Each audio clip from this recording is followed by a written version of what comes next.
comment section messages on how to make a key. Uncle Donkey, who loves you all, has been brainstorming to figure it out. Today he presents a tutorial on creating a stunning bamboo scroll. Without further ado, let's dive into the video. As always, let's set the mood with some music.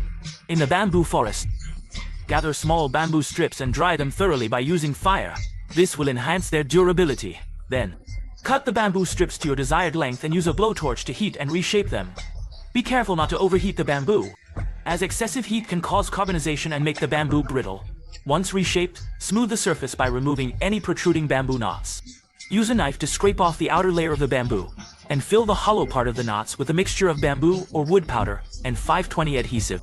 Trim and polish the knots to achieve a smooth finish. Now, let's move on to crafting the arrowhead. Cut a copper strip 80mm thick into 4 cm lengths. If you don't have a copper strip, you can use an alternative material. Use a grinding wheel to polish the surface of the arrowhead until it fits perfectly into the bamboo strip. Continue polishing until the other end of the arrowhead forms a cone shape. I believe you can easily understand the process. Attach the arrowhead to the bamboo strip using epoxy adhesive. This completes the front half of the scroll. Next, let's focus on Janwei's creation.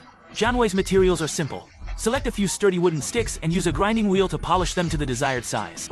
Cut a groove at the tail end to accommodate the rope, and meticulously polish the details. This allows the arrow tail to be securely attached to the scroll using epoxy adhesive. To enhance the aesthetics of the scroll, use sandpaper to meticulously polish the entire surface.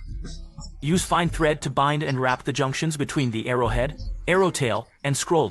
Use a lighter to remove any excess fuzz and apply glue to the surface. This will strengthen the overall structure of the scroll once it dries. Additional embellishments can be added to the scroll. In ancient China, bird feathers were commonly used. Attach a rain ring to the tail, creating what is known as a lingjian arrow.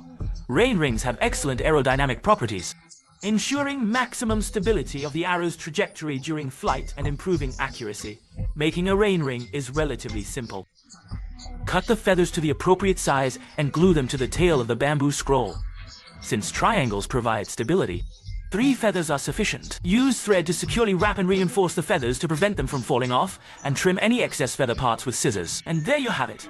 A beautifully crafted and functional bamboo scroll is complete. What do you think of the result? If you enjoyed it, please show your support by following Uncle Donkey. He will bring you more exciting videos in the future.